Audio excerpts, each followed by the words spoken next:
Yes people, what is good? I am BA, back once again with another reaction in the Wire series. This is episode 9 of season 5. We have almost reached the finish line. Last episode. Omar is dead. Shot dead by that fucking young kid in the convenience store.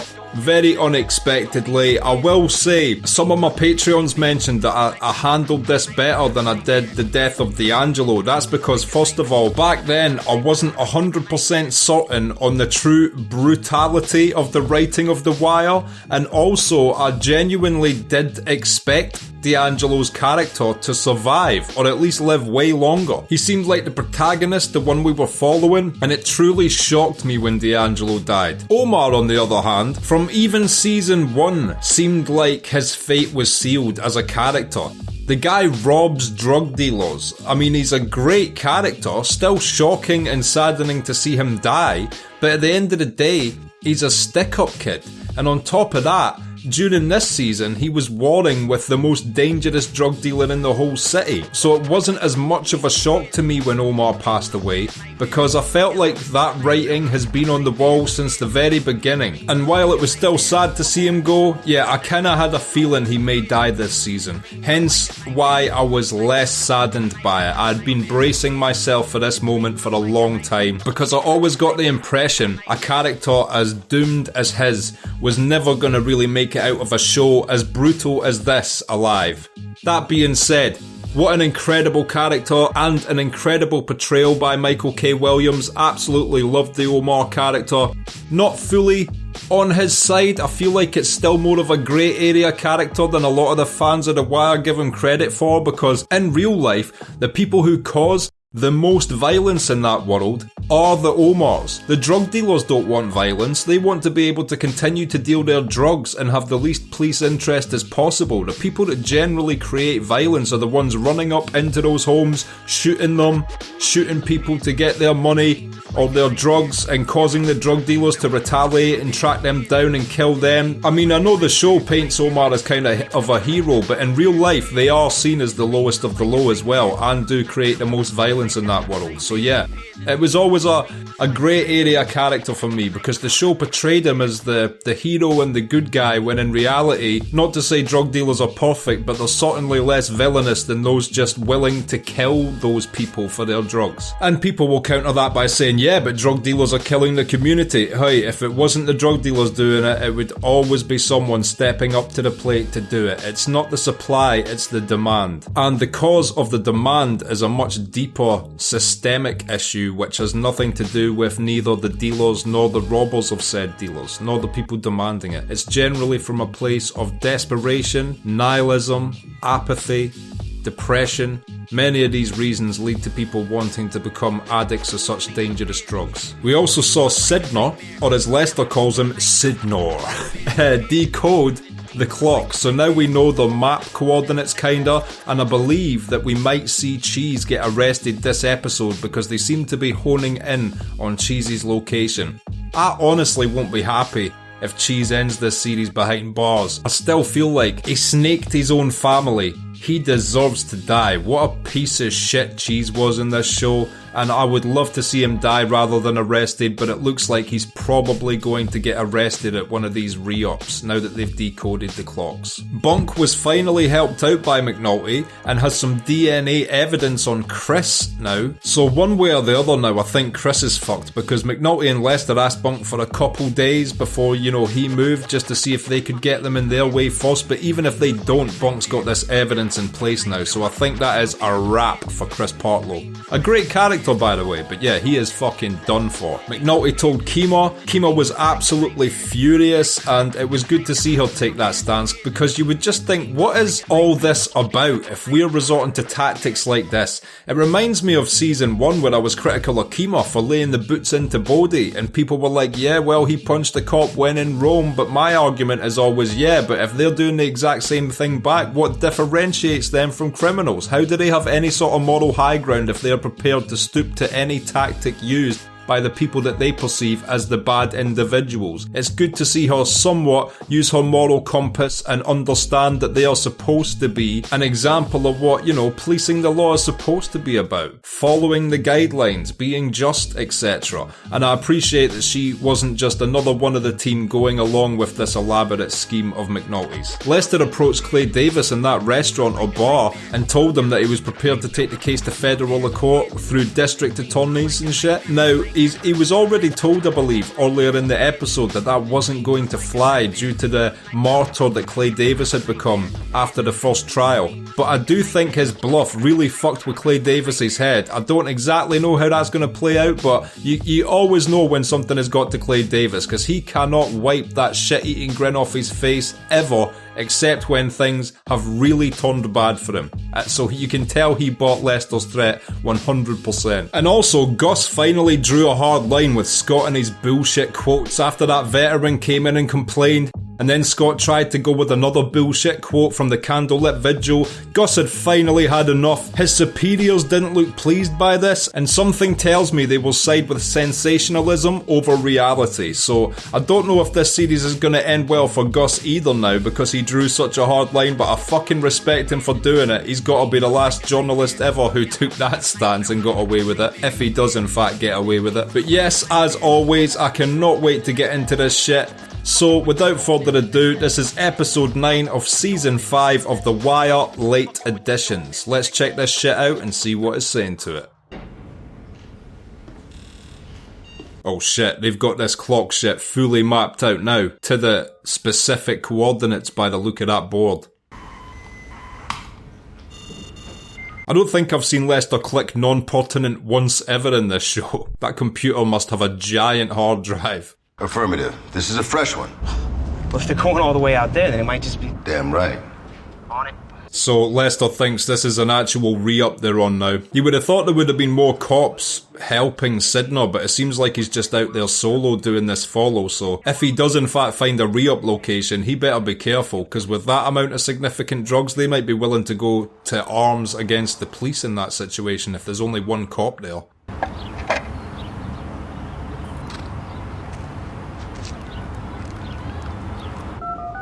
I'm sure that was quite a high-tech phone for this era as well. Nowadays, that's like a piece of shit BlackBerry or something, but back in the day, that was the shit. McNulty, it's on. Oh, hell yeah. If we see a big arrest in this intro, you know that this episode is going to have all sorts of shit going down. It's like that episode where Bubbles hung himself in the intro. You just knew you were in for a rough episode when something that significant was happening at the start. Well, while the intro's playing just now, I just want to say, holy shit, I've reacted to over 50 of these. It's been quite the journey. I have loved this show. And after these next 2 episodes and we do the end of the series, if you guys are planning to, move on from this channel, just know I'll probably do 1 or 2 summary videos after the end of the whole series as bonus videos. I might do a video about my favourite characters or perhaps my favourite scenes. I would find it hard to rank characters in any sort of tier list, and I would find it hard to rank whole episodes as well. But specific scenes sort of stay with me more than entire episodes, if that makes sense. Also, while this intro's playing, I'd like to shout out G Tellis, one of my Patreons, who asked for a shout out this week. You have it, my man. I hope you enjoyed the reaction.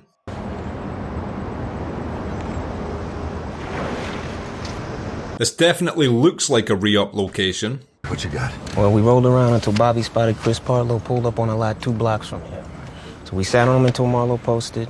They talked for a minute, then Marlo bounced. Okay, well at least there's more police on it than just Sidner. I was worried for his safety for a minute there. So what do we do if Chris rolls out?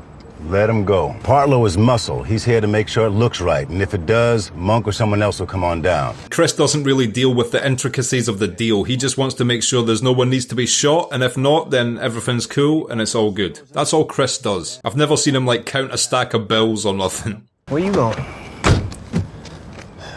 Time to fess up. Where the fuck is he going? What does he mean fess up? Is he actually going to tell the bosses about what he's doing? Whatever guns them cops took out the truck last year, they mine. Even though I ain't touched that iron. So he's already agreed to take the rap for this firearm instead of Snoop. Y'all ask a lot, don't you? Can't hack. Go down Walmart or some shit and see if they take care of you while you laid up for a while. Come on, nigga. I thought this was maybe we wouldn't see Hawk again, but nope, he's made it in. Episode 9, congratulations Hawk, here you are, in all your failure and glory. But he's the only man that makes failure glory, so they are synonymous with one another.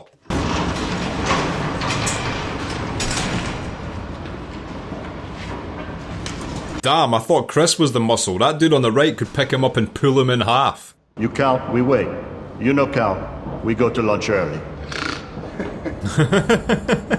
The Greeks are always so professional. Inside a fridge. Which is kind of a throwback to, you know, season 1. Remember when McNulty and Bonk were investigating that crime scene and they found the bullet shell inside the fridge? It's always inside the fucking fridge. 2314 to 2306. Suspect number 3 is in.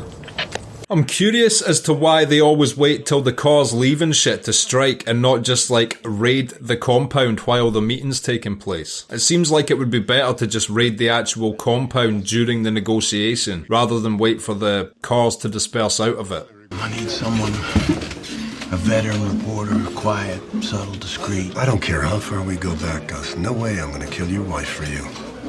Well, at least Gus saw the humour in that. I'm not saying anything. I'm not. I just need fresh eyes on the fella. Just a careful look. Is he talking to a fellow reporter just now, or is this some sort of private investigator or something?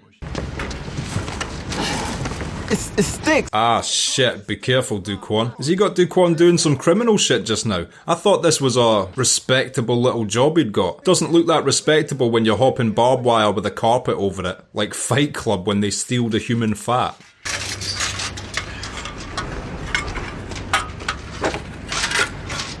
This is like some shit Bubbles would be doing. That's a shame, man. This dude seemed like he had an honest job for Duquan. Now he's incriminating him in some really petty theft. And the horse. How dare you incriminate the horse? Scott Templeton's byline. All of it. Every edition. Hey, I'm a fan. So if he's not a private investigator, he's certainly privately investigating Scott. 2314. Monk is westbound onto O'Donnell. Okay, so it is a meet with Cheese. Marlo won't be there, but it looks like Cheese might be getting arrested pretty soon. More cops showing the flag so that you guys can say you're being tough on crime. Respectfully, sir, what works is committing to building a real deterrent. Daniels has always been one of the best cops in the show. The fact that he's deputy commissioner just now and he's going to be commissioner soon definitely bodes well for the future of the city. Right now, my boss needs the crime to go down. Not 3 years from now, not even a year from now. And in response, the mayor's, right-hand man in this situation is saying, no, that's a good idea, but we need you to dupe the stats right now so we look better right now. Which is Rawls's specialty. He'll be like, let me take over from here, Daniels, I got you covered. Deputy, a detective's outside for you. Says it's urgent. Is this Lester going to tell Daniels what's up? With the right warrants, he's about to fall. The fuck? There's no time, Cedric. Even though Daniels might be like, this is good, it's still overwhelmingly short notice. He better hope that Daniels is down for this shit. I need teams to arrest Marlo Stanfield, Chris Partlow, and Cheese Wagstaff. This is asking a lot. Bunk Moreland has a warrant on Partlow for separate homicide. He held that back so we could do this business here. What will Daniels make of this? Will he be happy? Will he allocate the resources? Ronnie D. Are you sitting down? Ronnie will be up for helping as well, you would hope. Oh shit, this is a proper raid of the facility. No way, it's going fucking down. Oh, you're so lucky you got arrested, Cheese. I would have loved to have seen you get killed, you fucking dick. As if you snaked your own family like that. And the Greeks won't be happy, all their guys got arrested like this as well. They'll have to be kicking themselves for allowing Marlo to kill Prop Joe now. This would have never happened with Prop Joe. Secure this location until we have written search and seizure. That is a lot of dope as well.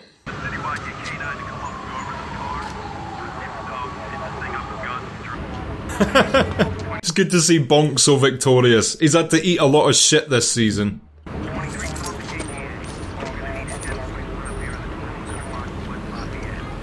I'm not on the police's side generally, but it's good to see Marlo fall. Can't lie about that.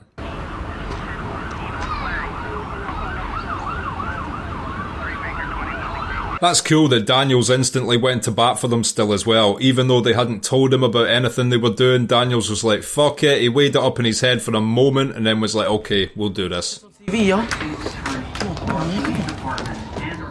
Fuck, are these the only people left out? Like Michael and Snoop, basically. We're going to put this poison on the streets of this city. So this mean I still gotta take that charge for y'all? Well, it's nice to know that that guy wasn't thinking of himself in that moment, and his little 3-year sentence compared to what all they will be getting. Believed to have been responsible for many of those bodies found in vacant row houses more than a year ago. We did not give up on that investigation. I mean, technically though, this is going to make Tommy look great, because this is actually what he asked for. This is going to have a reduction in crime, and it's going to look great to the public. Perfect for Tommy, actually. Drug dealers do not just destroy individuals, they destroy families. Don't forget about the community. They destroy entire communities. And today, the mayor of Baltimore... That reporter knows the fucking script. Of course he's got to say that during his speech though. You can't forget about community. Last time the Sun had me in its pages, you had me doing things I didn't do. Regarding? Something about me stabbing someone in the back. Look it up. Yeah, Daniels has been burned once by their reporting, so that's the only quote she's getting. It's still a good quote, but yeah, it's not very detailed. I want to talk to the lawyer. And you called him murder too? Say the same shit on yours, huh? Marlo does not look happy just now. He's going to be sharing a cell with Avon. That'll be fun for him. What about your youngin' Michael? Maybe it was him ran his mouth. You got picked up, right? I did that thing for him. Why were you talking about putting stuff in? You been tested on the streets? Nah, don't fucking blame Michael. Oh, they better not kill Michael. That'll be fucked up. Omar tried calling you out by name, but shit, it wasn't What you say about me? nothing, man. In the street? Talk, motherfucker! You very rarely see Marlo use that tone. My name was on the street? If we bounce from this shit here, I'm gonna go down in them corners, let them people know.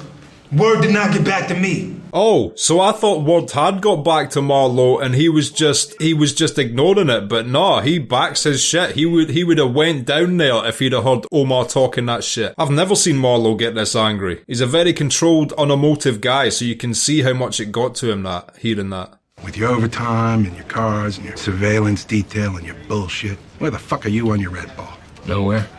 If only Landsman knew though that that was all to reroute the finances to do what Bonk just did. Kinda. I mean, it was more for McNulty and Lester, but in the end it ended up helping all of them get Marlo. It cost a lot of money, but they still got their man. But yeah, this is the problem it creates. Now Landsman and Tommy and all the people that invested this money is going to want to see someone fall for this. Marlo is in cuffs. Fuck Marlo.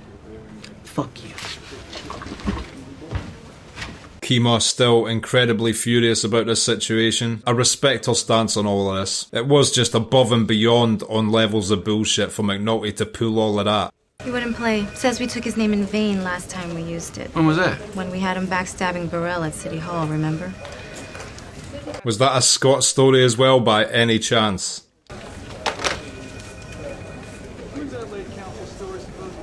But the higher-ups fucking love him for it. So what can Gus do? This is what you wanted, man. Hey, and in true Wire fashion, one final scene of the detectives drinking by the train tracks. Now it feels like a Wire final season. What about the serial killer? Marlo is he. Now there's a thought. Could McNulty in some way tie in the serial killings of homeless people into Marlo as well and hit two birds with one stone? That would be glorious for him, of course. Districts still have guys watching the homeless, undercovers dressed as homeless. That shit'll end. It always does. I don't like how he's feeling so sorry for himself now. You did this shit, bro. Sardine better be awake too, cause I do believe Lester Freeman's in the mood for love. It's good to see Lester so happy, but also it's sad to see him downgrade his attire this season. I'm not used to seeing him in a polo shirt. He's usually suited up looking slick like Bunk. I'm gonna need you for some serious business tomorrow, man. Anyone I know? Big Walter. Why do I think this is them setting up Michael to be killed? Ah, fuck. Please don't kill Michael in this end of this show. I don't want to see Michael get killed before the end of this series, man. And The Wire has the balls to do it. We saw Wallace die season 1. Ah, fuck. This doesn't look good for Michael just now. Only part of it goes to Africa where there's a huge epidemic of HIV and AIDS.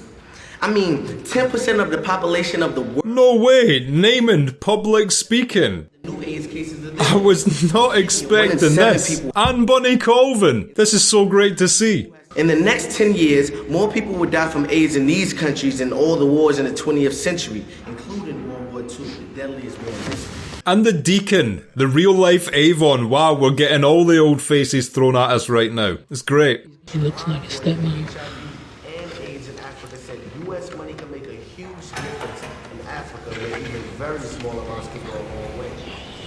The mayor himself has shown up. He's on a little victory lap just now, thanks to that drug bust. Cheese, maybe. On a high surety bond if he wants to put up his mama's house. Oh, Cheese might be getting bail. There is a chance for him to be killed yet. Please kill Cheese. We all locked up behind this. No one else even have a phone. Not even Snoop. No one set the supply. You trust the supplier? The phrase source of information is a really dangerous one to use by the police because it was their own intel and ingenuity that discovered the code, but this is going to lead Marlo to believe there had to have been an insider, which again, isn't good for Michael. Who knew that there was a resupply? Who knew what you all were up to yesterday? Snoop. And you trust her? I mean, will Marlo trust Cheese? Cheese snaked his own fucking uncle. How can you trust that guy? I mean, yes, he is in jail doing time, but he's got a chance of bail. Like we saw in the early seasons, if you get bail, there is a chance they're going to think it's you. Like with the owner of the strip club, Orlando. Again, I'm just looking for reasons for them to kill Cheese. I don't care who kills Cheese, just someone kill Cheese. And it doesn't seem as if any gains in that grade can be sustained in the 5th and 7th grade scores. Tommy remembers Bunny as well. I think he had a lot of respect for him regardless of how extreme Amsterdam was. He was still a guy trying to do the right thing at the time. You know, I always wanted to say how sorry I am how things turn out. There wasn't anything that I could have done with your experiment in the Western District. It's true. What could you do? I guess, Mr. Mayor, there's nothing to be done. Yeah, that's the only truth about it. I suppose nothing else needed to be said. I mean, I do think, though, Tommy was being really honest there. He is sorry about how it turned out. And I think in a perfect world, Bunny Colvin would have moved up to the commissioner position and been the commissioner that the city truly needed. But Daniels makes a very good runner-up. I was behind Burrell until the moment I wasn't. And if he had somebody backstabbing him at City Hall, I'd have heard about it. Daniels wasn't even on my radar. I believe Scott was the one responsible for that. This guy stinks. Probably evacuated. What, he left and he came back? No, he shit himself. We learnt the difference between the evacuation definition earlier on in this season. I respect the throwback to that. Also, this might be a good out for McNulty. While that person who killed that dude will obviously not be related to this homeless serial killer, it might be the exact person they need to pin the rest of this shit on. What are you saying? My phone number wasn't shit? What do you want me to fucking say, Herc? You're the tits. Without your little contribution, the whole fucking city slips into the Chesapeake Bay. Herc is so petty. This is still all about the fact that Marlo stole his camera all that time ago. Using the washing basin to clean up. And to pee in. Well, don't worry. I rinsed it out. As long as he's not doing both at the same time, I guess that's acceptable. If he's not allowed to go upstairs to use the toilet, what's he supposed to do? Thinking I can cook us some dinner? I mean, it wouldn't be a fancy thing, mac and cheese like that. But I guarantee it'd be good to you. We'll see. It's a shame she's not still that trusting of him, but it's completely understandable. She's just lived her whole life knowing him to try and kick it but not be able to, so what makes her think this time's going to be any different? That being said, it seems like this time is the one that is going to be different. The lawyers, they the ones who make a path for all that street corner money. They showing all these kingpin motherfuckers how to send it overseas, bring it back, invest the shit. Clay Davis is singing like a canary to Lester after last episode's threat. Of course he was going to fold when the going got tough. Levy will let you get a taste, but he won't let you run wild. Because once you get past these motherfucking lawyers, you can really play the pimp. Levy will still do everything in his power to help Marlo because it benefits him on both sides. But if they can get Levy, then Marlo is truly fucked. I'm just small containers. Just working politician from Woolbrook Junction trying to make his way from this world into the next. And he wants to be liquored right up when he does it. You got something solid, or I'm on my way to the U.S. Attorney. You ain't nothing but a shakedown artist. Takes one to know one, motherfucker. Levy got someone at the courthouse. Oh, hell yeah. Levy been buying papers now for years. Oh shit, so Levy is the reason why Prop Joe had all those inside court documents. It's Levy, of course it is. Why didn't I know that? You know, you could buy a round, too. Now you're just pushing it, mate. Just be thankful that Lester might back off this federal court shit and enjoy the drink you bought yourself. Wow, if Lester can find someone up at the courthouse before the end of this series, that would be crazy. Who is Levy's insider? Have we met them? Prosthetic digits, 5 of them, individually controlled. I got my key grip. Oh, no way, I was gonna say that ain't a fake hand, I saw his fingers move. That's ridiculous high tech. How are they gonna have a hand like that in this show, and yet still be using Blackberries? Although if I did have to get a fake arm, I'd probably go for the more obviously fake high-techy looking ones they have now, where you look like you're part cyborg. I'd go part cyborg. No, I don't want the layer of fake skin. Give me some cool, like, white paneling so I look like I'm from iRobot. How you doing, Marino? Outstanding. Let me ask you this. Could Terry have exaggerated?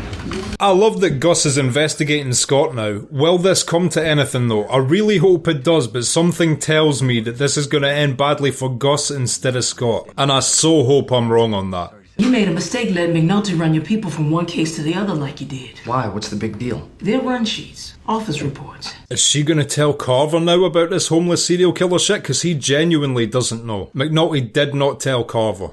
You okay with it? It was a forced move. Tony lost it. He was around the bend. But are you okay with it?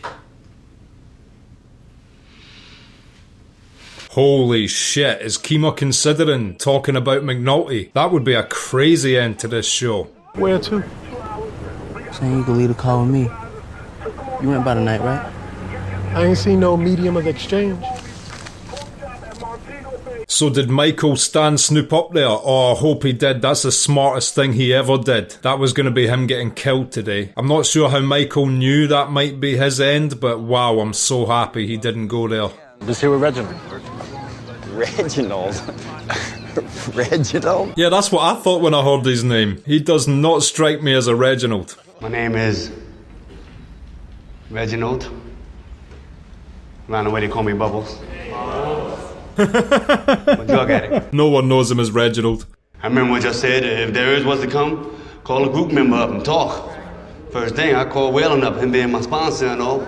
This is definitely a different speech than Bubbles gave before. He's not trying to crack jokes and shit, he's trying to get down to the bones of it this time. Which is good to see. This is what Whalen wanted as well. Got me thinking about a friend of mine. Boy named Sherrod.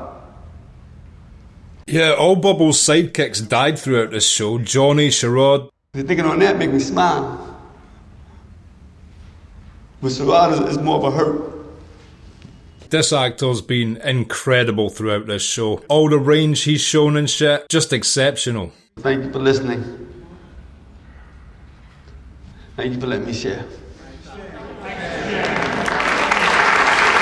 What a great scene. That reporter, even though he can't mention anything in that room, is still going to get one hell of an article out of Bubbles.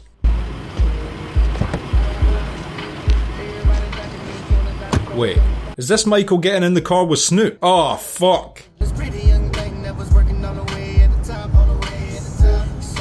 No! Fuck this! Please don't let Michael die. Holy fuck, this episode's getting incredibly tense. Kima's gonna talk to Daniels about McNulty as well. I hope Michael kills Snoop. I don't want to see Michael die. Fuck this. That piss in that cup right there on the floor. Man, I'm gonna need 10 cups. Yo, pull over, Snoop. He knows something's up.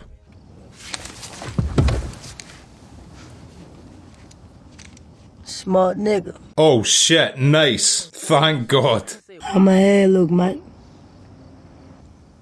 You look good, girl.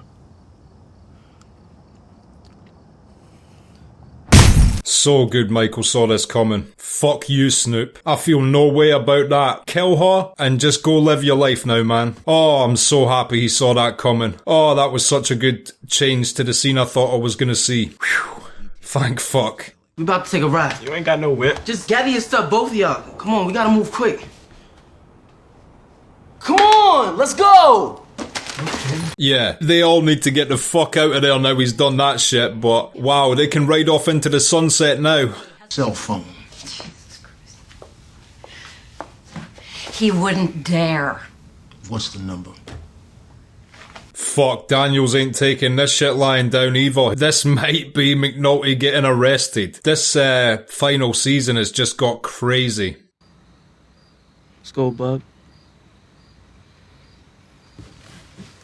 Or is Duquan going with Michael and Bug's getting left by himself to a caterer? I hope they're leaving Bug to get looked after by someone cool. This can't be Michael's mum. Come on, Bug. Oh shit, this is an incredible episode.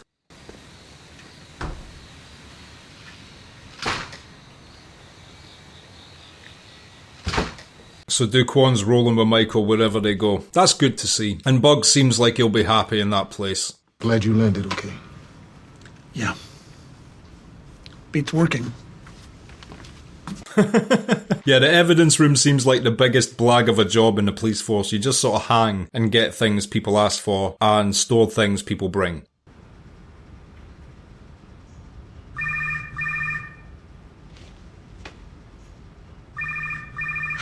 Oh shit. Well, there you have it. That's all the evidence they needed. They want to mix with they kind, man.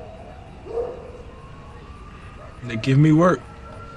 I know what they be doing in there, dude. Who's Duquan going to stay with? Is that these horse people that are robbing shit? Yeah. He shouldn't hang about with these guys, man. This is going to end up getting him a rap sheet of petty theft and shit. See you, dude.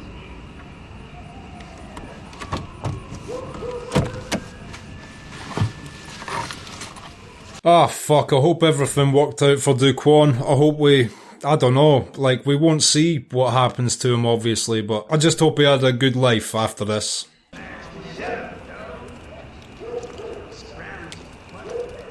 Oh, fuck off. Don't go in here, bro.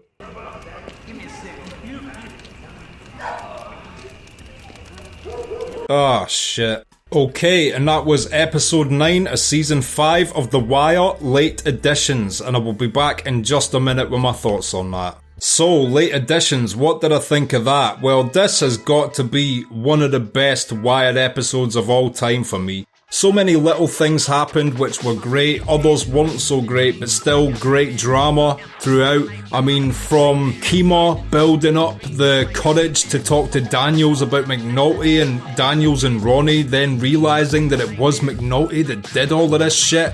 Just craziness. And then Marlo and all the guys getting busted. Lester went to Daniels with some last minute shit and Daniels still went to bat for him, but because of that they arrested everyone, which of course led to them discussing in the holding cell who they thought was responsible. They deduced it was Michael, and I was terrified for him this whole episode. I thought for sure he was a dead man when he got in that car with Snoop, but they pulled the ultimate bait and switch on me, and yes, Snoop is dead. I will not miss that fucking bitch, and it's so great to see that Michael seems to be getting out of all of this alive. I felt the tension so much in that scene. I thought for sure that was the end of Michael. It would have been an absolute tragedy to see him die, and to see him know that it was all coming because of their training to him, and then pull the pistol on Snoop and shoot her instead. Oh, what an incredible scene. I will say though, the actress Felicia, I forget her last name, who played Snoop, did a good job. She brought a level of authenticity to the role, and if you know her background in real life, there's a reason for that, obviously. She has murdered someone in cold blood. She was an actual heroin dealer, and yeah, it makes sense why she was so believable in the role. And to see Bubbles give that same speech to the recovery group as he did earlier, but after listening to Wayland and shit, he gave an honest one. He wasn't just trying to catch jokes and awkwardly get his way through having to do it. He truly was trying to make a change in those people's minds, and I think he did an excellent job. It was such a powerful scene, and I can't stress enough how great the actor who plays Bubbles is. He is fucking exceptional. I guess we should call him Reginald now. You know, Bubbles was that heroin addict that no longer exists, and Reginald is his final form. So it was great to see that speech by Reginald, and wow, I can't believe I've never seen that actor in many other things, because he is actually exceptional. He had such a range throughout this show. I would have never have expected him to live this long in season 1 either, but to see the dips and peaks and valleys of his character arc and all the different acting emotions he's displayed throughout all that, truly a great actor, and people need to cast him in way more shit, man. He's great. And we got to see so many familiar faces pop back up. Namond is now doing public speaking with a proud guardian in Bunny Colvin. We saw Tommy Carcetti try to apologise to Bunny for the Amsterdam shit, but you know, even though Tommy couldn't do anything different, Bunny didn't really want to hear that. You know, he was like, there's nothing to be said, and just drove away, but at least Tommy got to what seemed like honestly apologise to him there. And we also got to see the real Avon, the deacon, show up in that public speaking scene by Namond as well. It was great to see so many familiar faces we hadn't seen in a while just all pop back up at once. And I can't remember the last time I enjoyed a Wire episode throughout the entire thing as I did this, from Bonk's victory of actually capturing Chris, to the raid, to me thinking Michael's gonna die, to him baiting and switching and killing Snoop, to Bubbles having the full circle speech again, which actually was impactful and deep, to seeing Namond turn his life around to public speaking, to see Kima get the courage to talk to Daniels about McNulty.